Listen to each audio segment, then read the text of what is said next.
نحمده ونصلي على رسوله الكريم.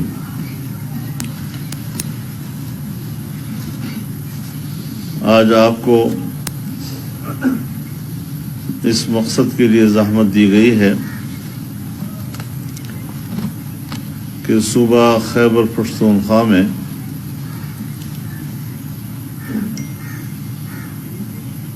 بلدیاتی الیکشن کے حوالے سے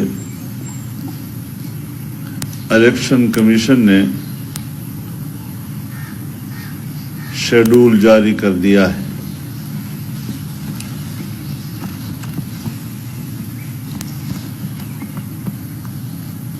صوبہ سرحد یا صوبہ خیبر پختونخوا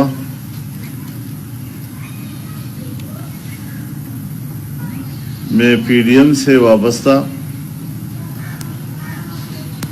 سیاسی جماعتوں سے بھی میری مشاورت ہوئی ہے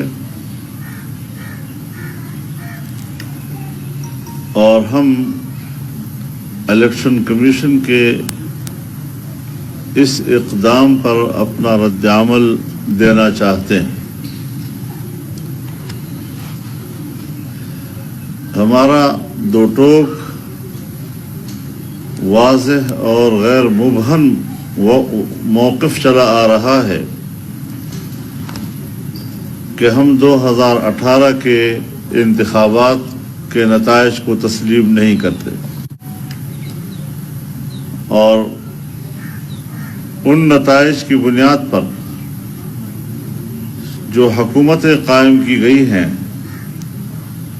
وہ ناجائز اور جعلی ہیں.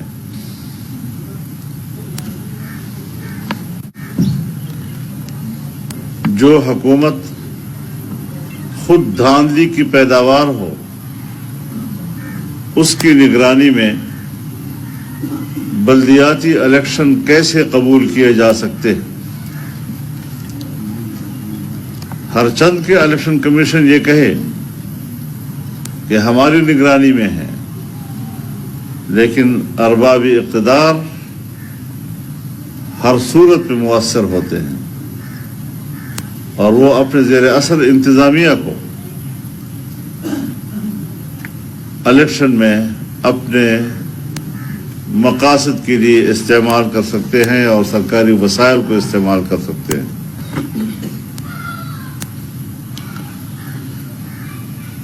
پھر الیکشن کمیشن نے خود یہ کہا ہے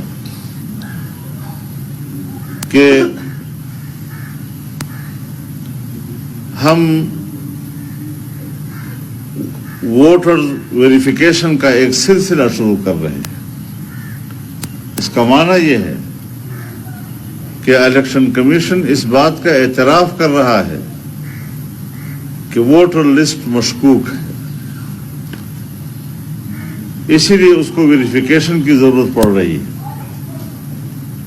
تو اس طرح مشکوک انتخابی فہرستوں کی بنیاد پر الیکشن کرانے کا کیا معنی؟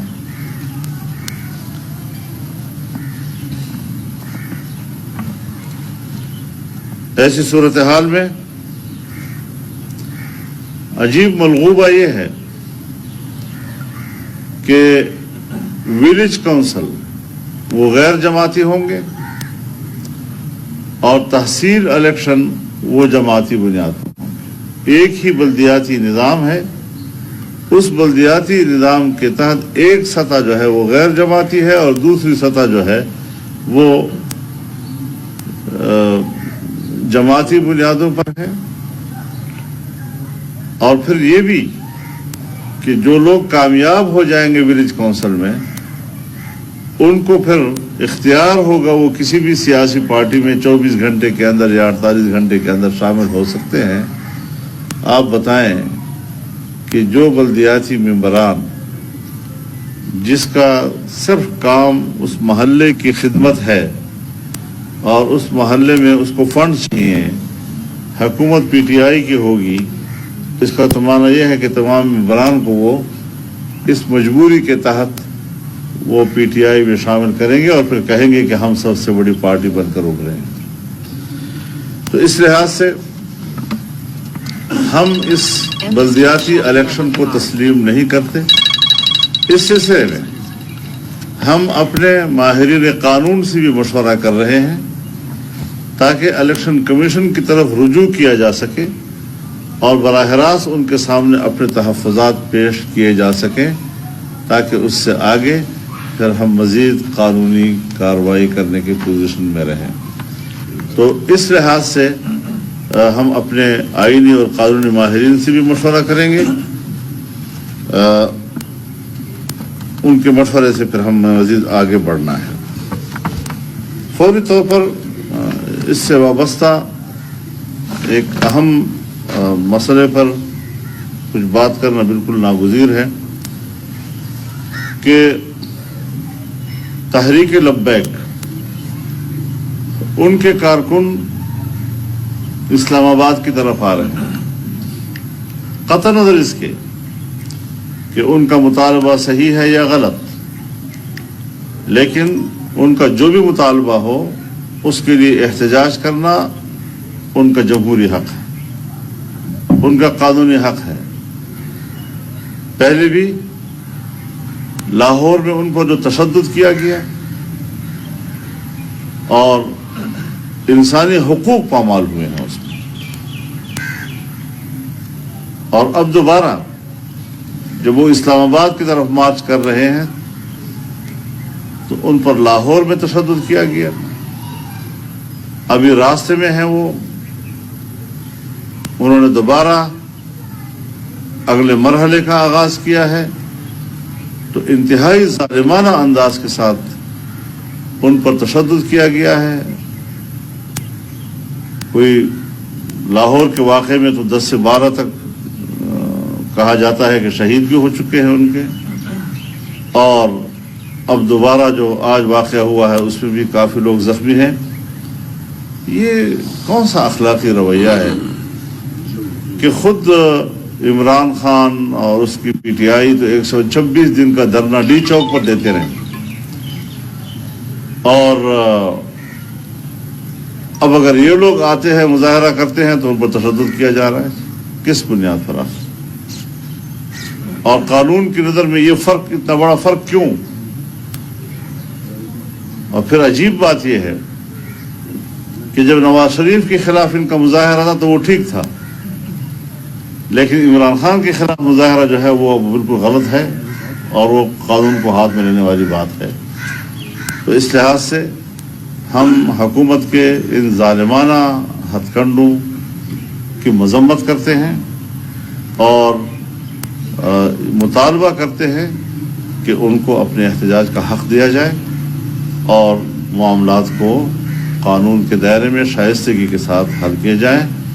صرف یہ نہیں کہ وہ چونکہ ایک مذہبی لوگ ہیں تو مذہبی لوگوں کو آپ نشانہ بنائیں اور دنیا کے سامنے دکھائیں کہ یہ لوگ تو انتہا پسند ہیں. کوئی انتہا پسند نہیں، ایک مطالبہ ہے ان کا اور اس کے حق میں وہ مظاہرہ کر رہے ہیں، اور اس کا حق جمہوری ماحول میں ہر پارٹی کو ہوا کرتا ہے.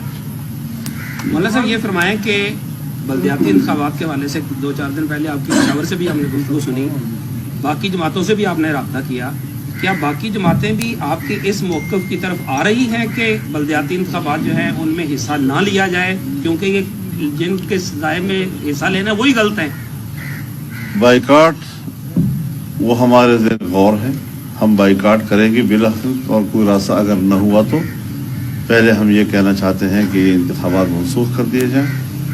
ہم قانونی راستے سے بھی اپنے تحفظات ان کے سامنے رکھنے کے لیے تیار ہیں، لیکن اگر وہ بالفرض ہم پر امپوز کرنا چاہتے ہیں اور ایک جعلی حکومت کی چھتری کے نیچے، تو پھر یہ شاید ہمارے لیے قابل قبول. مولانا یہ بتائیں کہ بلوچستان کے حوالے سے کل آپ کا فیصلہ آیا تھا، جاری ہوا تھا کہ حکومت میں شامل نہیں ہوں گے، لیکن اپوزیشن کو قیادت ملتی ہے تو پھر پی ڈی ایم کی جماعتوں سے مشاورت کریں گے.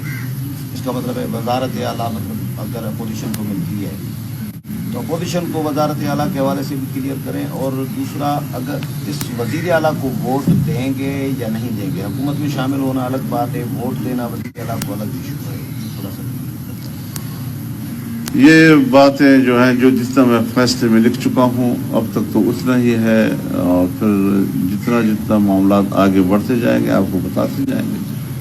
مولانا صاحب یہ بتائیے گا تو وزیر اعظم نے کہا ہے کہ سختی سے نمٹا جائے اور ان سے راستے کلیئر کرائے جائیں اور کسی بھی صورت ٹی ایل پی کو جہنم جو دریا ہے اس کو کراس نہ کرنے دیا جائے، رینجرز تعینات کر دی گئی.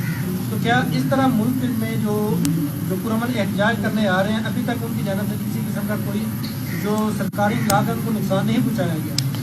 اگر وہ اتنا جائز ناجائز کو دیکھتے ہیں تو خود اعتراف کر لے کہ میں خود ایک ناجائز حکمران ہوں اور مجھے راستے سے ہٹ جانا چاہیے.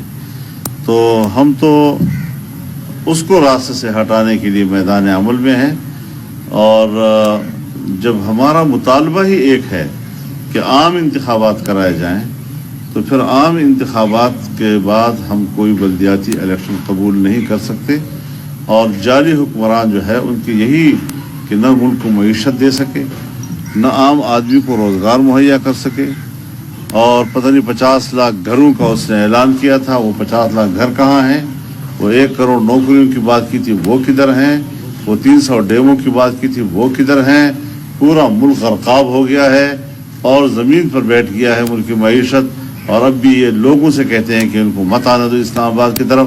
اسلام آباد تمہارے باپ کی جاگیر نہیں ہے کہ یہاں ناجائز طور پر تم بطور حکمران بیٹھے رہو گے اور کوئی پاکستانی شہری یہاں اگر اپنے احتجاج نوٹ نہیں کرا سکتے. یہ بتائیے گا کہ آپ نے جو بلوچستان کے حوالے سے بات کی، ظاہر ہے آپ کی بات چیت سب سے چل رہی ہے، آپ کے وہاں اتحادی بھی ہیں، تو کیا آپ یہ کہہ سکتے ہیں کہ جو بھی فیصلہ کریں گے آپ سارے اتحادی جو ہیں وہ مل کر کریں گے یا الگ الگ فیصلہ؟ یہی طے ہوا ہے کہ جو بھی اگلا فیصلہ ہوگا، یعنی ایک فیصلہ تو طے ہے کہ ہم نے ان لوگوں کے ساتھ حکومت نہیں بنانی.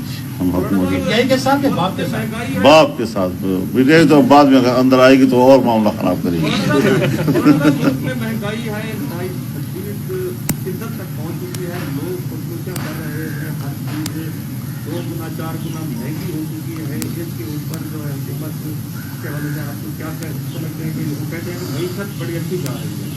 دوسرا یہ کہ آپ نے فیصلہ آباد میں بھی پی ڈی ایم کے جلسے میں تقریر کی تھی وزیر اعظم کے توپوں کے حوالے سے، اور دوسری جگہوں میں آپ نے بات کی ہے، لیکن ایشو یہ ہے کہ جس صحافی نے ان توپوں کی تفصیل حکومت سے مانگی تھی اور حکومت اس کے خلاف ہائی کورٹ میں گئی، اس کو ہراسمنٹ کی جا رہی ہے، اس کے گھر میں بندے جا رہے ہیں اور نگرانی ہو رہی ہے مسلسل موومنٹ کی.